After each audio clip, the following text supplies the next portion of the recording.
Thank you everybody for coming along today, and I'm delighted to be able to introduce you to our EDI working group of Tamsin Russell from the Museum Association, Jarina Chowdhury from NCVO and Ben Marsh from Barnsley Museums. The group came together after my piece in Staying Connected a couple of months ago and our last steering group meeting. Through today's panel discussion and workshop, they're going to explore the subject of EDI in the heritage sector and the work that we need to do together to improve the current position. And all this will be framed within the context and limited resources of creating connections, which hopefully you've all seen, but if you've not, when the speakers are talking, I'll pop a link in the chat box and you can take a look at that in your own leisure. Before we kind of get into that discussion though and the workshop element of today, I do just want to kind of introduce you to the team in a little bit more detail, but rather than me doing that, I'm going to hand you over to the team. So what I'm going to ask them to do is just give you a little bit of information about themselves and a little bit of insight into why they wanted to get involved in the EDI working group. So Tamsin, do you want to go first for us? Yeah, thank you, Matt. So it is an absolute joy to be part of this group. I first put my hand up to be involved in equality, diversity, inclusion in a more formal sense at one of my previous organisations, National Museums Scotland, and it was at that point where for those of you that have been around the block a few times, the Macpherson report came out in terms of institutional racism, and that then kick-started a whole raft of public sector duties associated with organisational response, firstly between race, then disability, and then gender. And I put my hand up in my organisation to say it's something I was really passionate about. I'm an egalitarian. I want people to have equality of opportunity, and I genuinely like human beings, and therefore thought this was a really important way of demonstrating that in my work environment. In addition to that, my specialism is recruitment, so that very much aligns to the whole concept of inclusive recruitment. I like objective, equal and playing fields, level playing fields, as well as additional support requirements and nuanced recruitment. So inclusive recruitment is a really important part of all of that, so within my professional practice.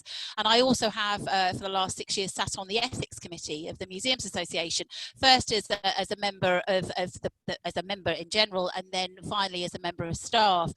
One of our complete principles within the Code of Ethics is 3.7, which is around transparency for workforce, and of course EDI is very clearly part of that.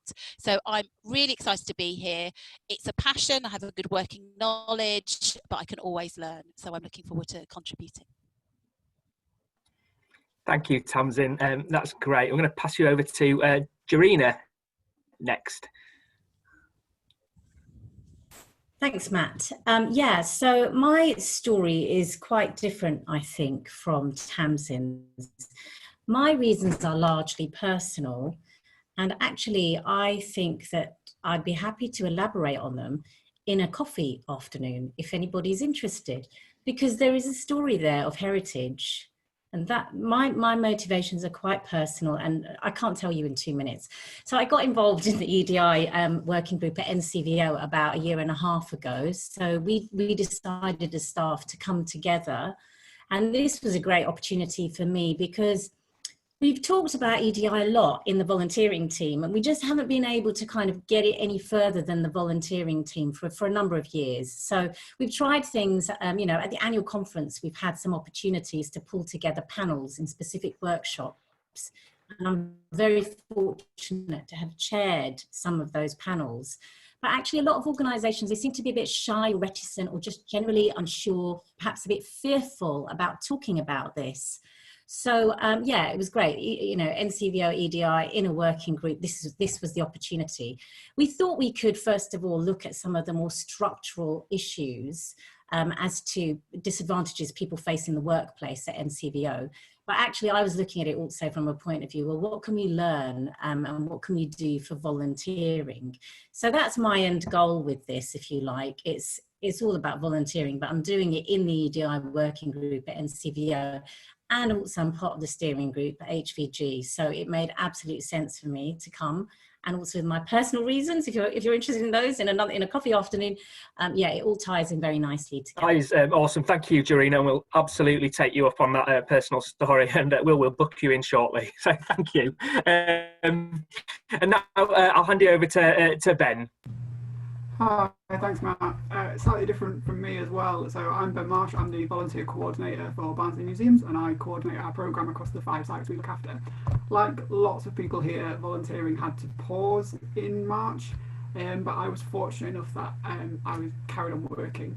So I kind of started to reflect on what the volunteer programme had achieved and what I wanted it to achieve going forward.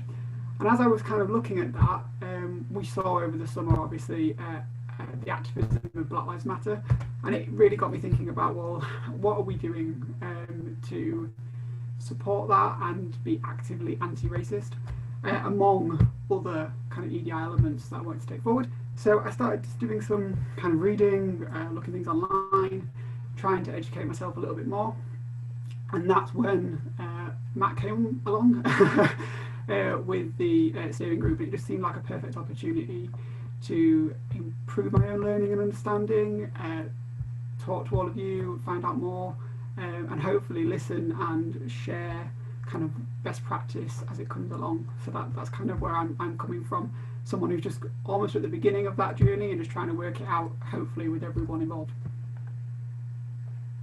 That's me. Brilliant, thank you, Ben. So before we kind of get stuck into the workshop part of today, what we want to do is kind of really kind of frame the second part of this session within the context of EDI within the wider third sector and within the heritage sector, and specifically museums as well. So first of all, I'm going to hand you over to Jarina just to talk about diversity within the third sector, and then I'm going to pass you on to Tamsin to talk about it within the heritage and museum sector specifically. Thanks, Matt. So I think the main message I want to say here is that I think things are looking up. I think there's been a reawakening of issues around diversity and a sort of inequality of opportunity, and not just because of coronavirus. I think this started before. Now, people have been talking about equality and diversity in the sector for much longer than I've been working in the sector. So if anybody's here, not looking at you, Rob Jackson, if anybody's here who's perhaps longer standing, you know, they will be able to give a sort of historical perspective if you like. But at the moment, I think the charity sector has some extremely qualified people in it, overly qualified actually. We probably put far too many demands on people to do roles that don't require all of that. So there you have it, is where we already kind of set people up to kind of jump hurdles, and that's just in the workforce, let alone volunteering.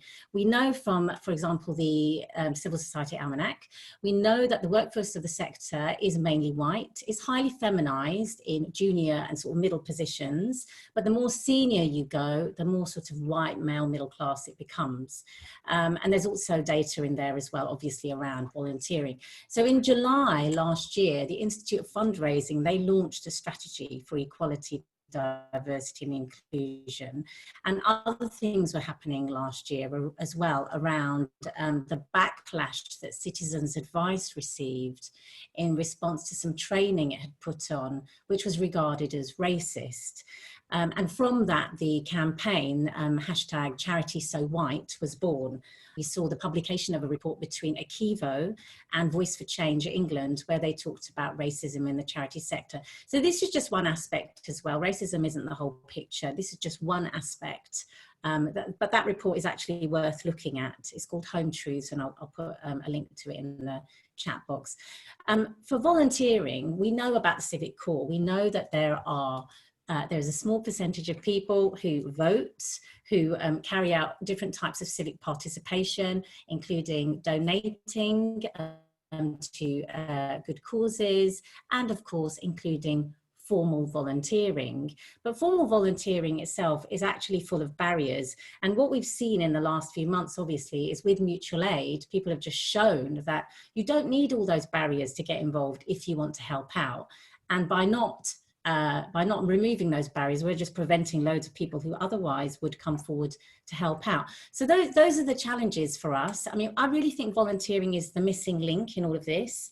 You know, actually, to refer to Rob Jackson again, just because he's in my head because of Ruby, you know, he talks about volunteers having luxury of focus in one of his books, and he talks about as well, you know, volunteers having the capacity to reach out and to work with communities who perhaps are harder to reach. And maybe we need to also challenge our thinking about what we mean about what is hard to reach. What do we mean by that? Because if we're presenting ourselves as the island or in the ivory tower, then we're actually quite hard to reach for them. So I hope that gives a little, probably not as much detail as everybody would like, but it's just a, you know, a starting point for us to all kind of get on the same page with this. Brilliant, thank you, Jarina. That's such a brilliant point that you made at the end, and I think something that hopefully we can all take away and think about today is it's actually us that's hard to reach and not the people that we want to engage with. Brilliant. I'll now hand you over to Tamsin to see how that is kind of reflected in the heritage sector. Thank you very much. I'm going to share a screen just so that you've got, I suppose, some different visuals and some different thoughts. I know we all learn differently. So, and if you want copies of the slides, you're more than welcome to. I'm going to echo quite a bit of what Jarina's talked about, certainly in terms of occupational segregation. So in terms of museum and heritage, we will have a look to see what essentially our avatar is with regard to all of the protected characteristics. And that's what I'm going to start from, actually. So my journey primarily has been around organisational compliance, and that's not from my perspective, but from a lot of the people that I have dealt with, the driver for this, rather than it always being values based, which I think is the sense that we get in this room, has been around making sure that we are managing our risk, that we are not at risk in terms of breaking the law. And I think it's a reality that lots of organisations may well approach it from that particular standpoint, which is why I just wanted to give a little heady reminder around the legislative framework that's here to support us, and perhaps shouldn't be our go-to to start with, but certainly can be used as an influencing tool for others.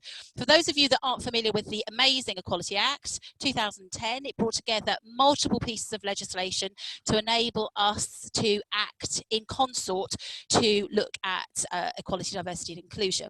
There are 3 clear general duties. Those are the first bullet points here, and this is what every nation of the UK needs to subscribe to if they're a public sector body. So again, I appreciate that not everybody is working from a public sector perspective, but this legislation is really, really helpful. And certainly for those large museums, those large museum services, those national museums, this will be something that's very, very clear and close to their drivers for this. What's really helpful, I think, when you're thinking around this from a heritage perspective, is the 3 points of impact.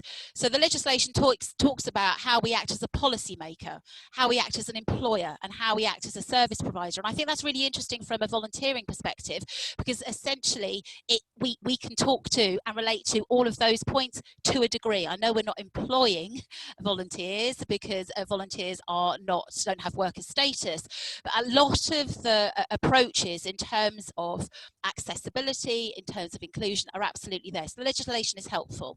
We've already started talking, so thank you, Jarina, to talk about the different types of groups that may be affected. So again, a nice way of thinking about it from a legislative approach is a protected characteristics. And a lot of the research you see within the heritage sector will be focused on these particular characteristics. What I think is important for us to think about is whether those are meaningful for volunteers and volunteering in the sector. So again, really would value your reflections on that. Just in terms of the legal approach, and I'm not going to talk to these slides, but I think there's something about appreciating what people may be concerned about whenever we start talking about equality, diversity and inclusion. The number of times I talk about it and people sort of leap to, well, you know, we can't just appoint anybody from an employment perspective. Again, I know that's an employment perspective, but from a volunteering perspective, positive action is a legal way in which we can appoint and select individuals, or should I say, they can select us organisations to volunteer with us, rather than us being the person that is that island that we've talked about. But identifying the ways in which we can adopt positive action campaigns within all of this, again, is something that's within our reach. And whether we do that as a policy person, or whether we do that as a service provider in terms of our volunteers being part of our programming, really does depend on your institution and the approach that they take. For those of you that are based in England, you may well be familiar with the Creative Case for Diversity. So this is the Arts Council's reporting structure for their big organisations, their national portfolio organisations. Interestingly enough, they currently don't take data about volunteers. I've asked that question, and so I still have yet to have a response, but it is primarily, and it'll be interesting to hear from yours to see whether that data from an employment perspective mirrors, and also it's important to note for those of you that perhaps aren't in England, so Wales, Northern Ireland and Scotland, first of all, your legislation is slightly different, but equally the individual bodies in Scotland, Northern Ireland and Wales don't collect this data as a matter of course for heritage, not consistently. So again, sometimes we may well be working unsighted in terms of what the current situation is. So the Creative Case for Diversity, most recently published in February of this year. What does it tell us? Well, these are the stats. So it tells us that we are more female than we are male. So 57% of the working population is female compared to 50% for the national demographic for England. It also tells us that we're far more ableist. So 58% of the workforce identifies as being able rather than disclosing or identifying with a disability. So only 7%. That compares to, I think, 21% in terms of the national population. From an ethnic perspective, again, seeing hugely white. So I'm female, I'm able, and I'm white. 53% compared to the BAME stats of, I think, about 17. It's just behind my slides at the moment. And then they also take information around sexual orientation, and they also take information in terms of age. And I think, again, what's really interesting, and I know this isn't from an employment perspective, but it's interesting to see how the profile from an employment perspective may well mirror either the decisions organisations make in terms of how they advertise, but also the decisions they make in terms of making opportunities available. So I've just quickly cantered through, I suppose, that the legal context. The reason that's important from a compliance perspective and from a change perspective is that the legislation has been here for a long time. We have done a myriad of different interventions to support this work. So whether that be skills for the future from National Heritage Lottery Fund, whether it be the Monument Fellowship, whether it be Diversify, Transformers. We've been doing lots of work for a long time, yet we're not seeing those changes. And that is the challenge for all of us.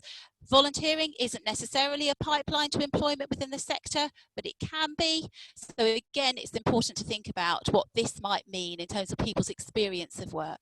I'm going to close off now and stop sharing.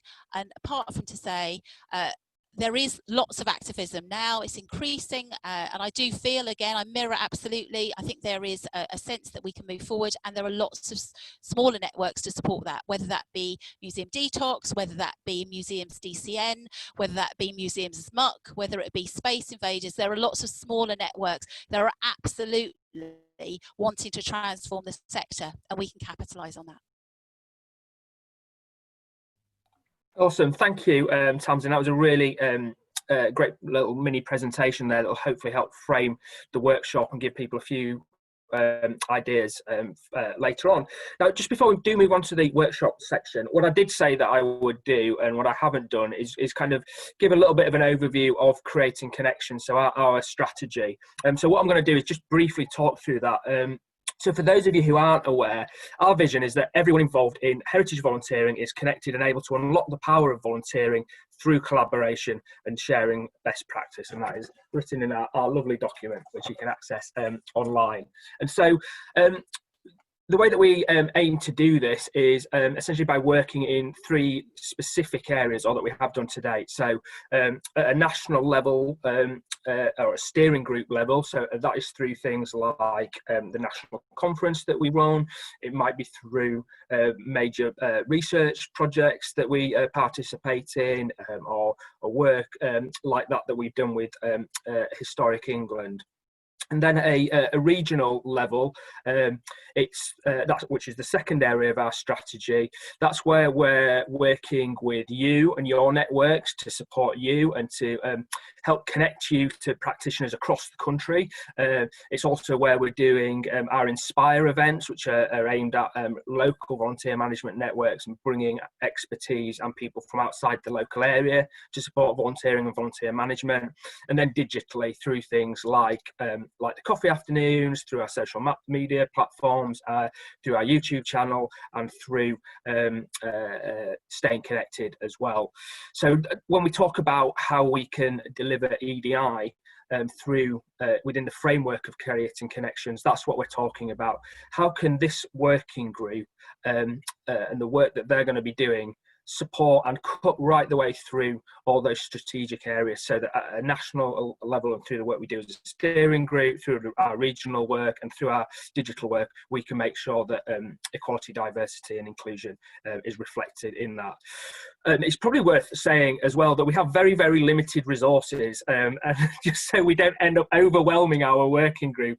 They're all as we've seen, they've all got other jobs. They're doing this as volunteers in order to support the sector. So much as we would like to set them off developing huge, massive amounts of resources, building huge sections onto our website, certainly in the short term, that's not probably going to be possible. So do please kind of bear that in mind, that we do have kind of relatively limited resources, but at the same time, we are ambitious and we do want to help, work by working together. And what we always say is none of us have much time, none of us have much money, but if we all give a little bit of ourselves, then we can make a huge difference. And that's really what the working group wants to enable us, as I'm talking about everybody involved in the coffee afternoon today, to make the changes that will help us transform the sector. So that's just my little bit on creating connections. I'm now going to get back to my script and get back to the workshop bit. So as you'll have hopefully seen in the invitation, we asked you to think about a number of questions relating to EDI in the heritage sector. And in a moment, I'm going to hand you over to Ben to get us started on the workshop elements of that. But before I do that, I'm going to pass you over to Jarina, who's going to introduce us to the wonderful world of Jamboard, which we just discovered last Friday and has literally transformed my approach to training. So Jarina, do you want to talk us through what we need to do? You're just on mute.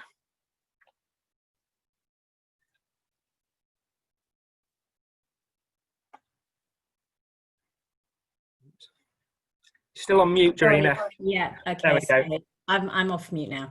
So I'm just going to do you a little demonstration of this. Some of you may be familiar with Jamboard. We're quite fond of them because they are very easy to use. So I'm going to share my screen and bring this up when I just get to the right thing that I've got open here. Bear with me, share screen. Here you go. So this is what a Jamboard looks like. And I'm just going to do a very quick demo for you. So it's just like taking a sticky note. You're just taking a Post-it note, but you're doing it on your screen. So here, you go over here and it will tell you sticky note. And I'm going to make a sticky note and say, I'm using a Jamboard. Okay, and then you save it. And then you can change colors if you like, if you want to play around. And then as you populate this, they often end up landing on each other, but don't worry about that. One of us can sort of move them around, or you can move them around if you want. Look, it's going traveling. And if you start typing something that you don't like, you can just delete it. So don't worry about it. Or you can just go back into it and just come out and start again. Yeah.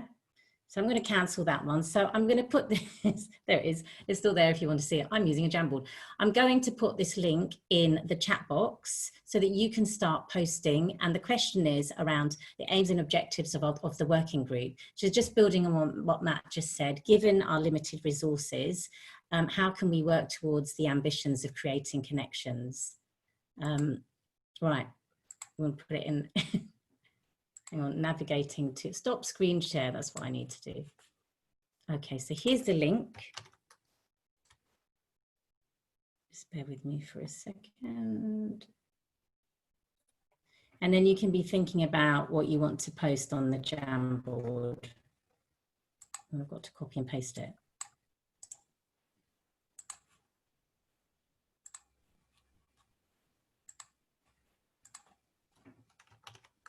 There you go. Brilliant, thank you, Jarina. So I'm going to pass you over to Ben, who's going to kind of reintroduce that question and just talk to you a bit about how this is going to work. So over to you, Ben. Yeah, thanks, Jarina. That kind of covered it. Yeah, I've just put the question into the chat as well, just so everyone's got it. But it is, what should the aims and objectives of the working group be? And as Matt mentioned, just with limited resources and the ambitions of creating connections in mind.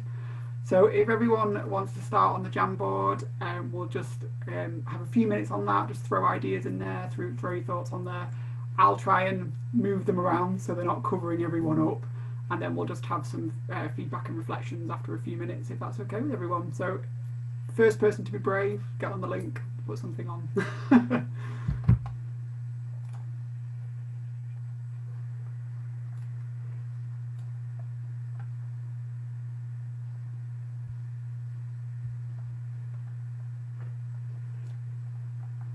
Thank you, first person. I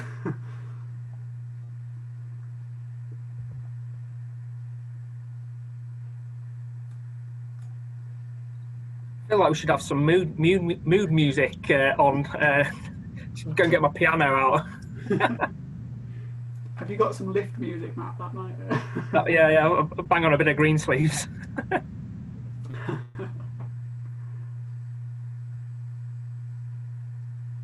I was just going to say that if anyone really struggles with Jamboard, obviously the chat function is there. So if you really, for some reason, are struggling with that, feel free to put stuff in the chat as well.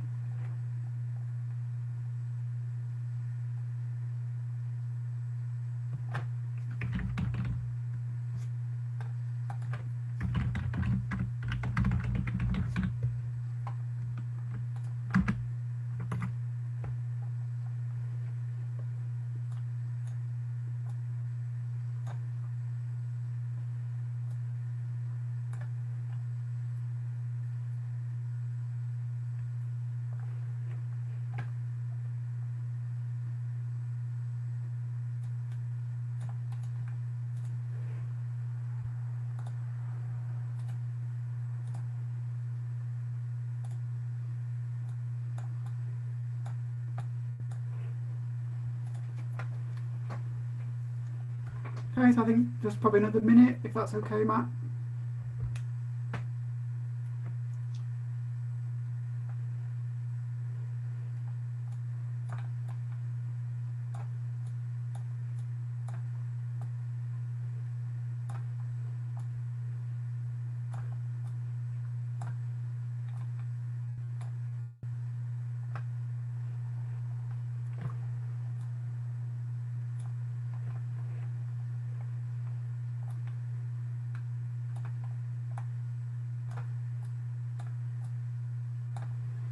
Okay, I think there's quite a bit on there, but then just conscious of time, so we'll start feeding back if everyone's okay. But do feel, if anything comes to you, obviously do feel free to chuck stuff on there. I'm right in thinking we're downloading this for later anyway, so it'll all be on there. There's loads, I don't even know where to start.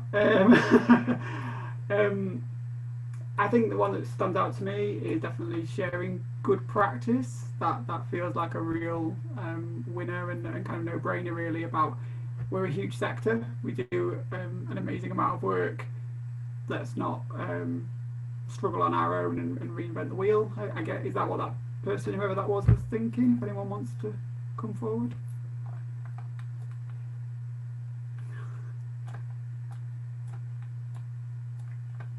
Yeah, that was me, Ben. Emma, I was just thinking there's a lot of sort of information out there, and obviously I'm at the very start of a long learning curve, you know, so if there's anything out there that people already know and are happy to share, then I'm very willing to learn.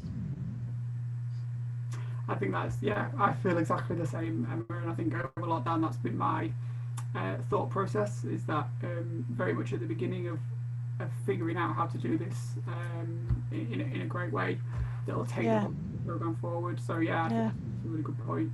I can see unformalizing formal volunteering ideas. I feel like that's Rob, but I might be wrong. Not me. Oh, right, okay. Hello, it's Pippa from Nottingham Castle Trust. That was actually me. And it really comes back to the idea from Tamsin about, well, the demographic showing that it's just too formal. The amount of hurdles that people have to do in order to be able to volunteer are just quite unreasonable, really. But people are scared of doing it another way just because of compliance, maybe, or just because of, in our job descriptions, we've always got best practice. So what does that best practice look like? So that was me. No, I think that's another really great point. And yeah, how do we do this? I guess, yeah, how do we take this forward? Someone's put, I think it's very similar to maybe sharing good practice and sharing experience, but advice on how to overcome barriers to applying. Does anyone care to elaborate on what they meant by that? Sorry.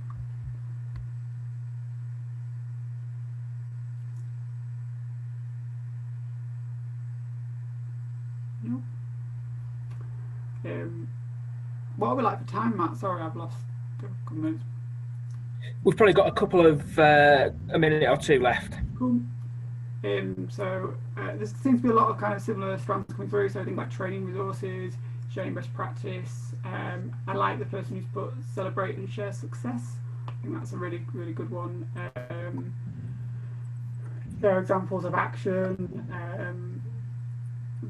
Someone's put be effective advocates with SMT to enable greater diversity. So was someone thinking about how do we take this upwards? Would I be right in saying? Was that you, Alec? Yeah, it was. Yeah.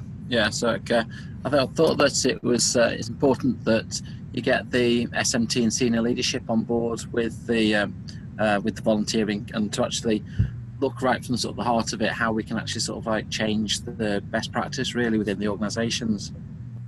Yeah, absolutely, and how to stop it just becoming, I guess, us fighting a wall or hitting a wall. It has to be everyone, doesn't it, involved to make it successful.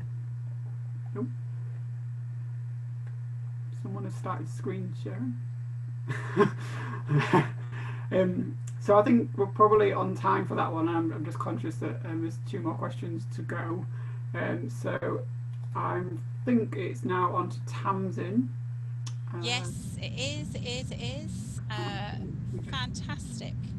Thank you. Now, I have the easiest question to facilitate, so I feel very smug around this, which is around barriers. In my experience, we're very good at identifying what's not working for us. So we're still going to use the Jamboard. So we should, if I just click on, hopefully, we've got a new form. It doesn't have the question at the moment, so I will just pop the question in.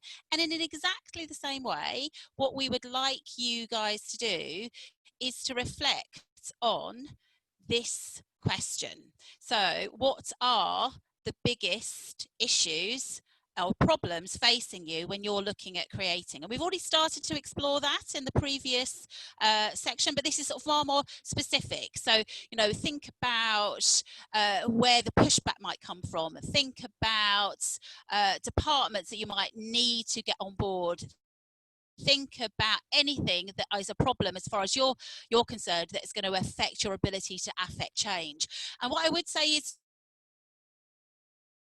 just because somebody else has written up, I don't know, money, for example, if that is going to be a particular issue, still write that up. That gives us a level of frequency of the scale of the problems and how they are dispersed. So in a similar way, I'd like you to think about those ideas. You've got 4 minutes as a minimum. We'll see how many ideas come up. So what are the biggest problems facing you? So back on your Jamboard, and then we'll come back as a group in 4 minutes' time. Go.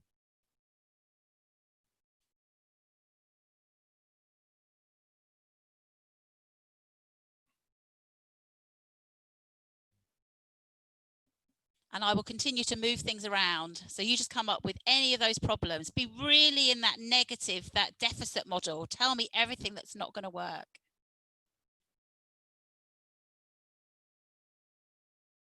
And if you don't like the word problems, think around challenges.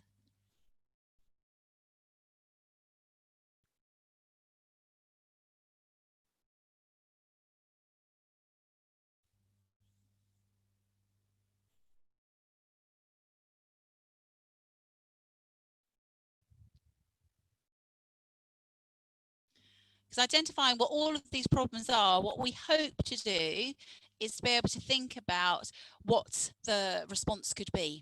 So writing any of those problems down, any challenges that really are affecting your ability to make changes in your organisation, anything. This is your opportunity to get everything out. And everything is confidential in this space, so don't feel as if you have to worry about either giving an insight perhaps too much into your own organisation. We're not going to be repeating it here. We also can't work out who's saying what. So this is your perfect opportunity to be anonymous and share exactly what the reality is of your organisation. And I think we need to appreciate that every organisation is different. They're at different levels of maturity, different levels of commitment to this. There'll be a variety of different people, whether it be trustees or board members or volunteers, whatever it might be, that may well have a particular view on what inclusive volunteering looks like or doesn't look like or should look like. So yeah, any of those problems, that's great. Now I'm going to have to make some of these bigger because my eyesight is poor. So keep them coming. I think we've got another minute of ideas. So any other problems, anything you would like the EDI working group with you to solve? This is your opportunity. This is our shopping list in terms of our future activities. Brilliant. Keep them coming. You've got another minute to go.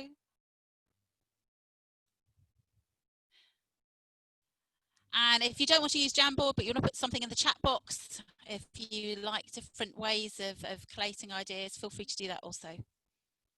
No one size fits all.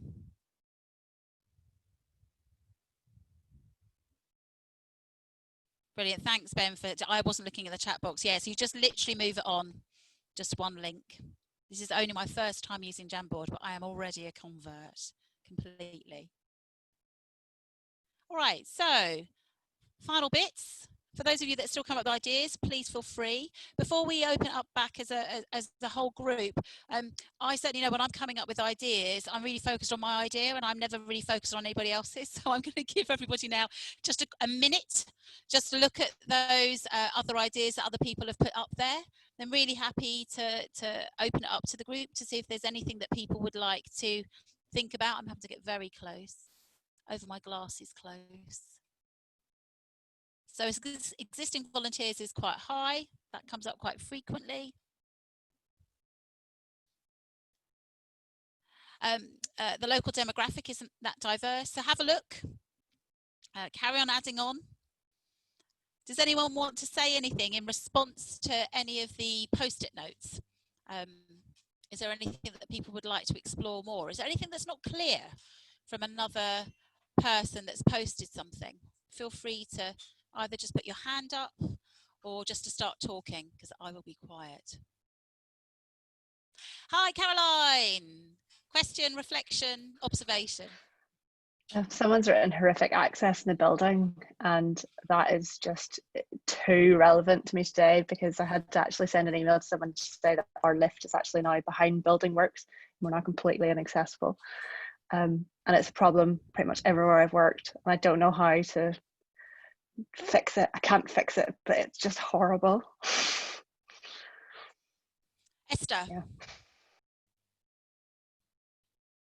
Thanks, Caroline. Yeah, that was my one. Because, yeah, in terms of our work around diversifying the volunteer team, we've put quite a lot in place. But in terms of me wanting it to be a much more accessible space for any different kinds of ability in the building, that's the one where I meet the most resistance when I try and sort of push it up, because there's resistance around lots of areas in who's going to do what, how much work's going to go into it. But then I think the main thing that with the access thing is the general attitude tends to be there's nothing we can do about that, as opposed to let's look at the sort of things that we might be able to do. So that was why I put it on the board.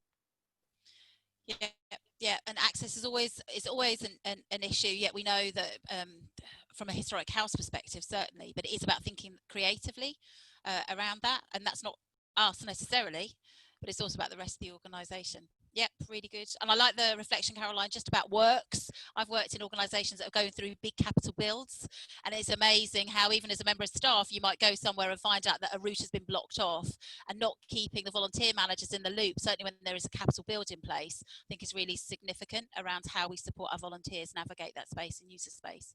So yeah, really, really, really important point. Anything else before I hand over to Dorina to talk about our third question? Yeah, I was going to think about how we actually recruit the volunteers, because I think that when we actually advertise volunteers, or we have volunteers on our like website to come join the organisation, I'm not sure it's recruiting like a very much wide diversity as possible as we could do. And I think there's other people that may wish to volunteer with our organisation, but just aren't finding out about it. I don't know whether it's different barriers about not finding out about it first, or whether it's the application form that could be a barrier to some people. So it's something that we're actually looking at, potentially sort of like changing our application forms and the way we do our reference forms. Yeah, that casting on it widely and being looked to be an inclusive organisation, and that might come from people's experience of visiting themselves before they might even think about volunteering. So yeah, all great stuff. So what we're already seeing is that different organisations are at different points in their journey, and then looking at solutions. So that I think is a really important part about what we can do as an EDI working group, is just to highlight that good practice. So thank you very much. We'll be saving those problems and exploring those at our next meeting. I'm going to hand over to Dorina to do the final question. Thanks, Tamsin. So the next question then, so if you just trip along, use a little arrow at the top, and I think go to number 4. The question there is, how would you like us to support you? What kind of support would you like from us? So just a little bit of time then for you to think about what that might look like, and just start posting on there. I'm going to give you 4 minutes as well. While you're doing that, I'll just tell you as well that sometimes the EDI meetings are not comfortable. They're not places where I think anyone goes to have a comfortable meeting. We are prepared to come out of our comfort zone, because we're in our comfort zone an awful lot of the time. So we might as well come out of it, because of course that's when we learn most, and that's when we're most receptive to learning, when we're probably a little bit slightly terrified, slightly defensive even with other people. The very people who we laugh and joke with, we're suddenly in a situation with them where we may have diametrically opposing views. And I think also some kind of, cutting people some slack, that it's not always about changing people's minds. It's about just getting them to appreciate another viewpoint. Sometimes that's as far as you can go, but then other times it is very much about really kind of quite forcefully and persuasively and articulately as you can, with evidence, bringing other people round to your point of view. And I just think we're in such interesting times at the moment in this country. We're in some really interesting times. So I think it's a good time for us to be talking about inclusion. Who's being included, and why are we excluding others? Why are we doing that? So yeah, I mean, I'm not gonna pretend that there's comfort with this work, because there isn't. But I think if you go into this work with that awareness and with that courage, then you'll get a lot out of it as well. You'll learn so much about yourself and about other people. So shall we have a little look then? I am timing. You've got another 2 more minutes, actually. I'm timing on my phone next to me. Let's have a little look at what's coming up here. Okay, so there's some good stuff here.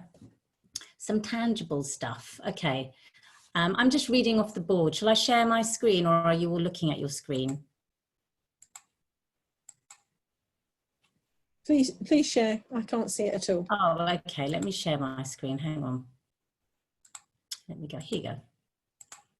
There you go. Okay, you should be able to see now. So how would you like us to provide support and information? I'm just moving these around. So training, suggestions for volunteer teams, workshops on and tips on actions to take to reach out to communities.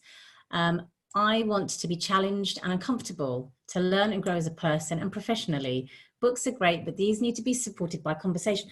You know, even if we had here a reading group, not that we're going to read huge, vast novels, or you can if you want to, but if somebody was coming each week to present a paper or their reflections on something, an article that they'd seen or a photo they'd seen in the media, even that is a really good starting point to stimulate these discussions. We've got a massive reading list at NCVO. I mean, I'm never going to get around to read all that stuff, but there's so much energy and thought posted on there about things you could read. And I read a bit of it, and I mean, even that is better than nothing. So that's great. Whoever put themselves out there to say they want to be challenged and uncomfortable, I think that's excellent. Action learning sets. Okay, I think we should definitely contemplate those. I think action learning sets are great places for things like this, where you really need to sort of get to the nub of issues. Like the coffee afternoon, signposting to good practice, mini workshops with support with volunteer training, an email list of all members, data and persuasive case studies, map of networks or organisations so we know local, national links and connections, programme of online events to provoke change. Very nice indeed. Okay. It's good, like all the ideas are sort of flowing now. Yeah, sharing creativity and celebration of achievements. People want data, I can see that. Continue with the coffee afternoons. Yeah, I think that they're really good places for people to come, especially while most of us are still kind of working remotely and not back in workspaces yet to actually see each other. Mini workshops, buddying, people like the coffee afternoons. Arrange meetings with other volunteer managers with similar challenges. I think that can be sorted out to support each other and set each other goals and accountability. Self-review, wonderful. Self-review, how good are we? How far do we have to go? And then monthly regional volunteer network meetings on Zoom with even a potential actual meetup before the end of the year. I think that would be wonderful. Case studies, as sometimes it's hard to think of ways of applying some ideas into your own heritage site. Okay, I think, well, there's a few more here as well. I think the coffee afternoons are a real win. So well done to my colleagues, whoever it was that came up with that. It wasn't me. Okay, identify other frameworks that can inform our approaches. Okay, right, we'll have a think about, yeah, I never really thought about EDI frameworks, but I'm sure we can talk about that and let you know. Okay, all right, so I'm gonna hand back now. You can still post on here if you want to, you know, we're not gonna close this board until 3 o'clock. So if you've got any more thoughts in the next sort of 5 minutes or so, please do post on here on any part of the board to the question that you're trying to answer. And I'm gonna hand back now to Matt. Excellent. Thank you ever so much, Jarina, and thank you to everybody for really kind of getting stuck into that. I think it's really important for us to say that, you know, we can't drive change alone as a working group or even as HVG. This takes all of us to change what we do. But by working together, you know, and sharing ideas and building on these suggestions here, then I absolutely believe that we can make a difference. So in terms of next steps, what the working group are going to do is take away everything that's come back today and work on setting a vision for the EDI working group, and for kind of creating a set of objectives that cut right the way across creating connections. So we're thinking about actually what do we need to be doing at a steering group and national level, what do we need to do through the regional working group, what do we need to be doing through the digital working group. And I think some of the examples that we've seen on the Jam boards will really help us do that quickly and effectively. we've got 5 minutes or so to close out before we finish today. So what I just want to do is just kind of give Jarina, Tamsin and Ben the opportunity to perhaps share any thoughts or reflections that they've got. And if anybody does have any kind of final thoughts that you'd like to share yourself, so either please do pop your hand up virtually or pop a question in the chat. But just like to hand you back over to the working group, really, just to get any final thoughts, if they have any. Oh. I think this has been a really excellent. Actually, whether we did anything like this at NCVO, whether we actually asked each other, you know, why are we here and what are we doing? So I'm really glad that we've had this time to reflect together, and yeah, I really think it's an encouraging start. I agree, and my experience is that, and it's been in the chat, is that it just feels huge. And how can we make a difference? But what I know is the sooner we start, the sooner we make progress. And actually any move in the right direction is a move in exactly that right direction. So I'm energized by this because I know anything that we do will have a positive impact. And that's surely why we're all here. Yeah, just to mirror Tamsin and Jarina, really, it's been a great meeting. Thank you so much, everyone. And again, there was a few comments about where do we start, and I think, as Tamsin said, it can just be a small step, really, even if it is just going away and starting to read a blog or watch a YouTube video or whatever it is that kind of starts you on that thinking and learning. Just do it. And I saw a great quote where someone said, change doesn't come from being comfortable. So it is okay to feel a little bit uncomfortable as you start on this and start to think it through. That probably means you're heading in the right direction as to what you need to do next. Thank you. Brilliant. Thank you, guys. Thank you both for today, but perhaps more importantly, thank you for taking part and leading the working group around this. It's such an important subject. It's a subject we've talked about for a long time, and quite frankly we haven't done enough to address. And I hope today's meeting is the start of something really special. And I do, I just want to reiterate that we can't do it alone. We need to work together. We're all responsible for making this change happen, both within our organisations and across the sector. I think in terms of, we will be kind of sharing some of the outcomes from today in Staying Connected, hopefully in either well, if not in the October issue, certainly in the November issue. We do have a steering group meeting coming up soon, so and I think the team are planning to meet before that to kind of really develop some of these ideas. So we'll absolutely be making sure that you're kept up to speed with what's happening. So thank you all of you for joining us today, and I'll hand you back over to Will, who might want to do a plug for our next coffee afternoon.